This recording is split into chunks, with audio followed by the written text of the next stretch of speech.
Halo, selamat pagi. Apa kabar Anda pemirsa? Berjumpa lagi dalam Berita Mataram hari ini. Sejumlah informasi penting dan menarik lainnya telah kami siapkan untuk Anda dan berikut di antaranya. Kepolisian daerah Nusa Tenggara Barat akan mendalami dugaan terjadinya tindak pidana pada kasus penjemputan pasien terkonfirmasi COVID di Rumah Sakit Umum Daerah Kota Mataram. Petugas Direktorat Reserse Narkoba Polda Nusa Tenggara Barat berhasil meringkus seorang pria mantan manajer hotel yang beralih profesi berbisnis narkotika di wilayah Kota Mataram dan sekitarnya. Keluarnya surat edaran tentang batas tarif biaya rapid test oleh pemerintah disambut baik oleh masyarakat yang antusias melakukan rapid test secara mandiri di rumah sakit dan klinik kesehatan di Kota Mataram.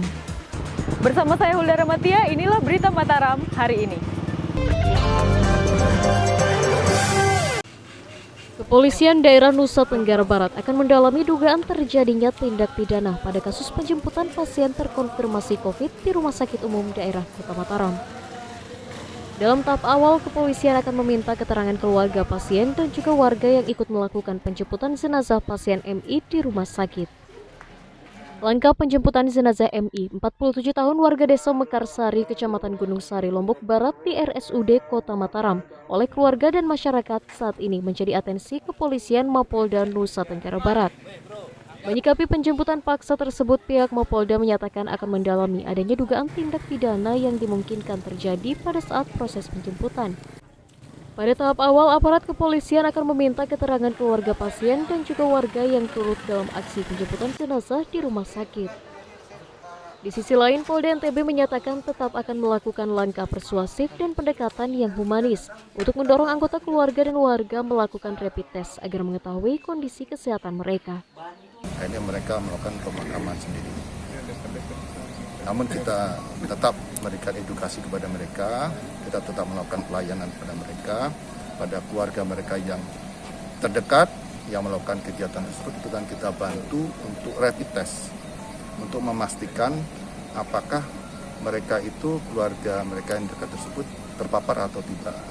Kasus penjemputan paksa jenazah pasien berinisial MI, 47 tahun warga desa Mekarsari dilakukan pihak keluarga dan warga Senin malam di RSUD Mataram karena menolak hasil swab yang menyatakan pasien positif COVID dan menolak anggota keluarganya dimakamkan sesuai standar protokol COVID-19. Dari Kabupaten Lombok Barat, Hairul Amri, Tim Liputan, melaporkan. Wakil Gubernur Nusa Tenggara Barat melakukan sidak ke sejumlah pasar tradisional di Kota Mataram untuk memantau penerapan protokol kesehatan. Dalam kunjungannya, Wagub menegaskan akan menutup pasar yang tetap tidak mengindahkan himbauan pemerintah dalam pencegahan resiko penyebaran COVID di masyarakat. Masih tingginya kasus penularan COVID menjadi atensi utama pemerintah daerah dengan melakukan sidak ke sejumlah pasar dan tempat umum di Kota Mataram. Rabu siang, Wakil Gubernur NTB Siti Romi Jalilah melakukan sidak bersama dinas terkait untuk memantau penerapan protokol kesehatan di sejumlah pasar tradisional. Selain membagi masker dan mengingatkan masyarakat untuk tidak abai menerapkan protokol kesehatan, Wagub juga mengingatkan pengelola pasar agar mengawasi penerapan protokol kesehatan bagi pengunjung dan pedagang. Selain akan terus menyadarkan masyarakat tentang bahaya COVID, pemerintah daerah juga menegaskan akan menutup pasar dan tempat umum yang tidak mengindahkan himbauan pemerintah dalam penerapan protokol kesehatan. Selain itu, Pemda juga akan menutup pasar yang tidak menerapkan protokol kesehatan mengingat Kota Mataram menjadi wilayah dengan penyebaran COVID-19 tertinggi di NTB. Kalau sampai tidak patuh protokol COVID, tutup ke pasar, ya. Orang itu pasar nggak ada, jarang sekali pakai masker, nggak peduli masker, kotornya luar biasa. Kita kasih waktu, kita lihat seperti apa nanti Bapak TNI Polri yang akan yakinkan. Kalau nggak punishment, udah nggak bisa begitu. Kalau dibiarkan terus kan bahaya betul. Langkah penyadaran terus dilakukan pemerintah daerah mengingat Kota Mataram saat ini menjadi epicentrum penyebaran COVID, ditandai dengan tingginya kasus COVID yang sampai saat ini telah mencapai angka 625 orang dengan 361 orang dinyatakan sembuh, 221 orang masih dirawat, dan 41 orang diantaranya meninggal dunia. Dari Kota Mataram, Emi Kusuma, Tim Liputan, melaporkan. Tidak puas dengan penyaluran bantuan COVID di desanya, puluhan warga Montongbaan Selatan, Kecamatan Sikur, Kabupaten Lombok Timur menggelar unjuk rasa di kantor desa setempat Rabu siang. Selain memprotes bantuan yang tidak tepat sasaran, warga juga menuntut aparat desa transparan dalam mengelola badan usaha milik desa mereka. Tahap penyaluran bantuan sosial untuk warga di daerah masih menyisakan polemik warga di daerah. Di Kabupaten Lombok Timur, puluhan warga desa Montong Baan Selatan, Kecamatan Sikur, Kabupaten Lombok Timur mendatangi kantor desa mereka untuk memprotes proses penyaluran bantuan yang diklaim tidak tepat sasaran. Warga menyesalkan dengan proses pendataan warga penerima bantuan yang diklaim diputuskan sepihak dan tidak menghadirkan perwakilan warga untuk bermusyawarah. Selain menuntut dilakukannya verifikasi data ulang, warga juga mempertanyakan pengelolaan BUMDes dan meminta aparat desa transparan dalam pengelolaan dana desa. Malah ada masyarakat yang lebih berhak secara sosial, secara kasat mata, secara kemanusiaan itu tidak mendapatkannya. Sehingga itu menjadi tuntutan yang pertama. Kemudian yang kedua tentang dana BUMDes. Waktu kami melakukan hearing tadi, dana BUMDes itu sampai 314 juta sekian. Itu yang kami tanyakan, peruntukannya kemana? Menjawab protes warga, aparat desa mengaku tidak maksimalnya pendataan karena waktu yang terbatas sehingga tidak melibatkan seluruh perwakilan warga saat melakukan verifikasi data. Ini tertekan dengan waktu dan mendesakan. Itulah ketidakstabilannya dan juga sehingga kinerja dari kepala wilayah itu tidak ada senjang waktu untuk mengadakan musyawarah secara langsung di musyawarah. Kalau penggunaan BUMDes yang tadi? Memang dia bergerak di usaha dan juga simpan pinjam dan penyewaan. Selain berjanji akan melakukan evaluasi, aparat desa setempat bersedia melakukan verifikasi ulang terhadap data warga penerima bantuan COVID sehingga tidak menimbulkan polemik di tengah masyarakat nantinya. Dari Kabupaten Lombok Timur, Muhtadun, Tim Liputan melaporkan. Keluarnya surat edaran tentang batas tarif biaya rapid test oleh pemerintah disambut baik oleh masyarakat yang antusias melakukan rapid test secara mandiri di rumah sakit dan klinik kesehatan di Kota Mataram. Warga menyatakan langkah penetapan biaya rapid test sangat membantu mereka untuk melakukan rapid test tanpa khawatir akan membayar mahal seperti sebelumnya. Pengumuman batas tarif tertinggi biaya rapid test mandiri dari Kementerian Kesehatan RI senilai Rp150.000 disambut baik masyarakat di Kota Mataram dengan beramai-ramai melakukan rapid test secara mandiri di rumah sakit dan klinik kesehatan swasta.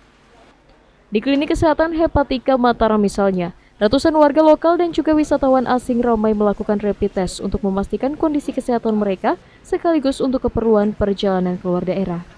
Menurut warga, kebijakan menetapkan batas tarif tertinggi rapid test mandiri sangat membantu mereka sehingga tidak harus membayar mahal seperti sebelumnya. Rapid test buat apa, Bang? Untuk perjalanan keluar kota. Luar kota ya? Luar kota. Sebelumnya sudah rapid test, Bang? Belum, ini yang pertama kalinya.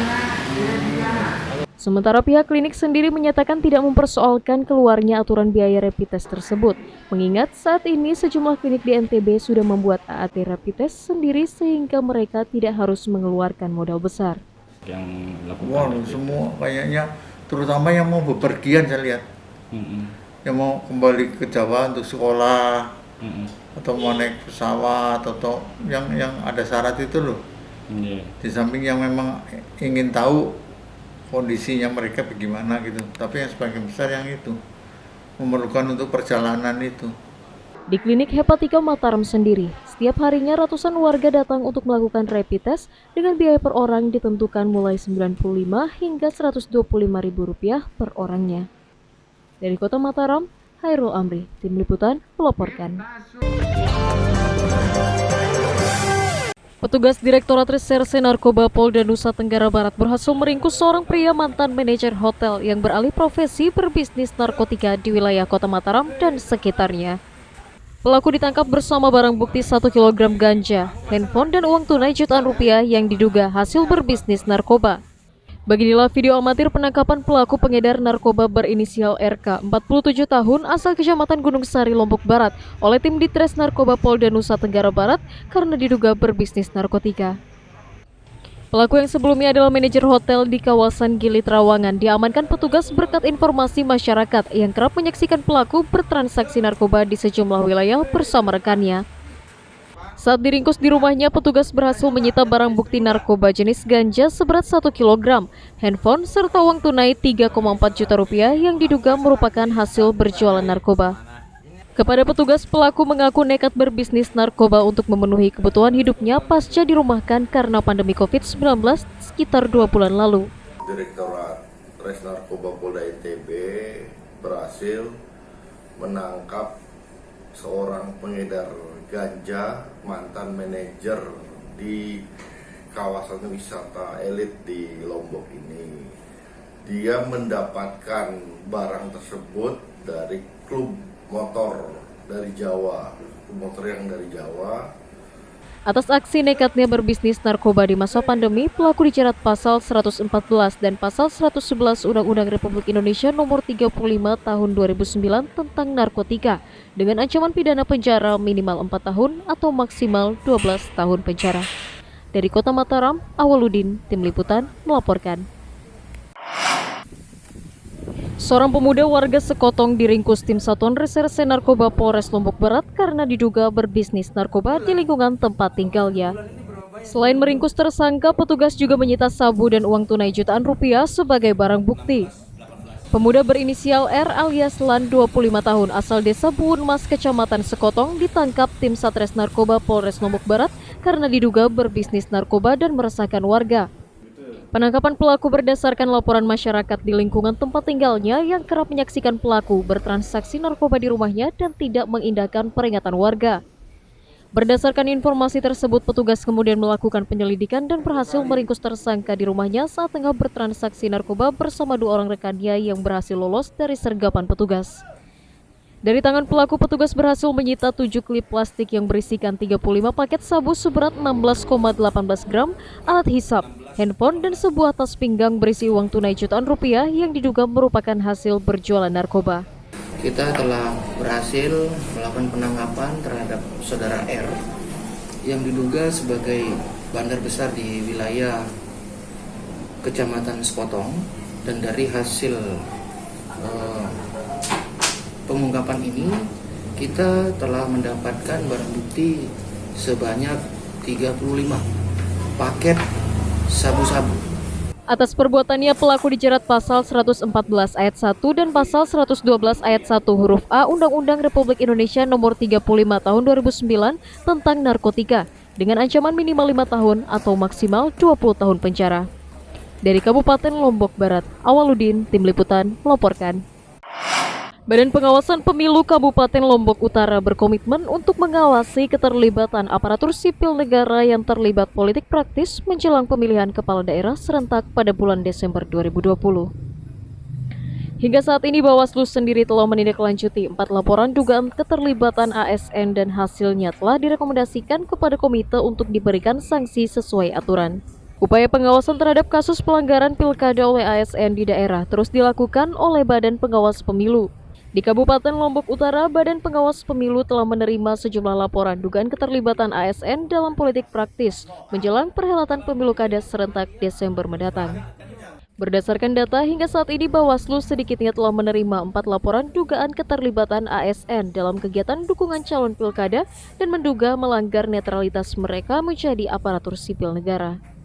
Laporan tersebut telah ditindaklanjuti oleh Bawaslu dengan melalui tahap pemanggilan, kemudian merekomendasikan hasil temuan untuk diserahkan kepada Komite Aparatur Sipil Negara untuk diberikan sanksi sesuai aturan. 4 orang oknum ASN tersebut diduga melanggar Undang-Undang Nomor 5 Tahun 2014 dan PP Nomor 42 serta Surat Edaran Menpan RB Nomor 71 Tahun 2017 karena melakukan tindakan dengan sengaja terindikasi mendukung salah satu pasangan calon yang akan maju dalam pilkada.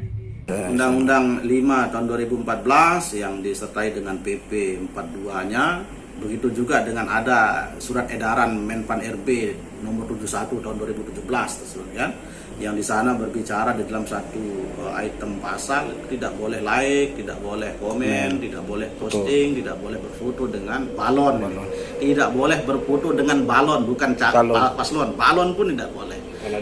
Apalagi dia sudah menjadi calon. Guna mewujudkan perhelatan pilkada yang jujur, Bawaslu mengingatkan kepada seluruh ASN untuk menjalankan tugas sebagai aparatur pemerintah tanpa harus terlibat aktif dalam politik praktis yang menyebabkan mereka terancam sanksi sesuai aturan perundang-undangan yang berlaku. Dari Kabupaten Lombok Utara, Ahmad Sonhaji, Tim Liputan, melaporkan. Pemerintah daerah Kabupaten Lombok Tengah akan melakukan pengawasan ketat penyaluran bantuan sosial tunai kepada masyarakat menyusul maraknya komplain warga terkait pemotongan bantuan COVID di sejumlah wilayah. Pemda juga menegaskan bantuan COVID tidak boleh dipotong dengan alasan apapun dan harus disalurkan sesuai dengan jatah warga penerima manfaat. Maraknya kasus pemotongan bantuan sosial COVID-19 untuk masyarakat membuat pemerintah daerah terus melakukan pengawasan proses penyaluran bansos di sejumlah wilayah. Di Kabupaten Lombok Tengah, pemerintah daerah mengingatkan prosedur penyaluran COVID yang tidak boleh dipotong sesuai dengan regulasi yang dikeluarkan pemerintah pusat. Selain akan mengawasi penyaluran bansos, Pemda juga meminta aparat desa tidak melakukan pemotongan bantuan dengan dalih pemerataan atau alasan lainnya. Tak hanya melakukan koordinasi dengan aparatur desa, nantinya proses penyaluran bansos akan diawasi ketat oleh Pemda dan akan diberikan sanksi bagi oknum yang melakukan pemotongan di luar prosedur. Bahwa persoalan itu tidak boleh. Dan dari Kejaksaan juga kami hadirkan dalam rapat-rapat teknis kami dengan kepala desa, kami hadirkan, kasih datuk, kami undang untuk memberikan sosialisasi, pendampingan, camat bergerak, kami semua juga, pendamping desa juga seperti itu. Satu bahasa, jabarkan sesuai dengan apa menjadi ketentuan aturan. Selain bertujuan meredam keberatan masyarakat, penyaluran bantuan sosial sebesar Rp600.000 per keluarga memang dihajatkan untuk membantu meringankan ekonomi warga terdampak pandemi dan tidak boleh dipotong sesuai dengan aturan yang ada. Dari Kabupaten Lombok Tengah, Lukmanul Hakim, Tim Liputan, melaporkan. Mengantisipasi masuknya musim kemarau tahun 2020, pemerintah daerah Kabupaten Lombok Timur telah memetakan setidaknya 7 wilayah yang rawan terdampak kekeringan. Untuk mengantisipasi resiko kekeringan, Pemda mengajak seluruh organisasi perangkat daerah untuk bersinergi melakukan pemantauan berikut turut menyiapkan proses penyaluran air bersih di kawasan yang terdampak. Langkah antisipasi memasuki musim kemarau saat ini terus dilakukan pemerintah daerah dengan mengoptimalkan koordinasi lintas sektoral. Di Kabupaten Lombok Timur, pemerintah daerah menggelar rapat koordinasi dengan Badan Penanggulangan Bencana Daerah bersama OPD untuk mengoptimalkan penanganan dampak kekeringan nantinya. Dalam musyawarah lintas sektor tersebut, pemerintah daerah memetakan ada 7 wilayah rawan dampak kemarau yang biasa menjadi langganan kekeringan setiap tahunnya. 7 wilayah tersebut meliputi Kecamatan Keruak, Jerowaru, Sakra Timur, Sakra Barat, Terara, Sambelia, dan Sembalun. Dalam menyikapi resiko kekeringan yang terjadi, Pemda mengajak seluruh OPD untuk terlibat aktif dalam langkah mengantisipasi berikut proses penyaluran bantuan air bersih di wilayah terdampak. Upaya kita untuk sementara waktu, kita mengajukan SK siaga dulu. SK siaga darurat kekeringan. Itu arahan daripada BPBD Provinsi. Kita bekerja sama dengan berbagai pihak yang punya armada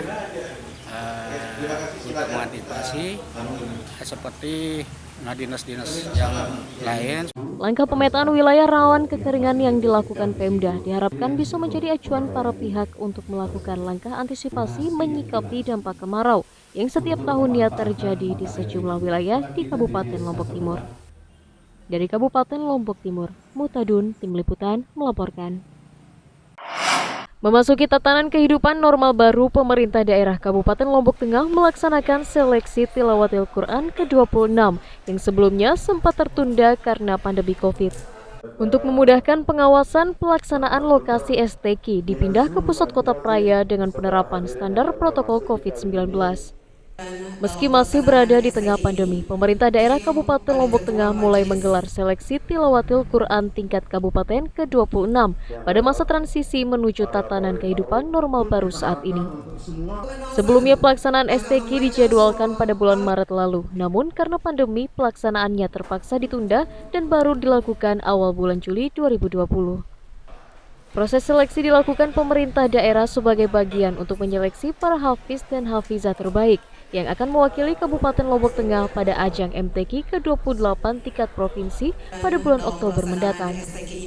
Untuk mengurangi jumlah kerumunan, panitia membatasi jumlah perwakilan masing-masing kecamatan hanya 16 orang dan membagi lokasi pelaksanaan di 4 titik dan berpusat di Kota Praia.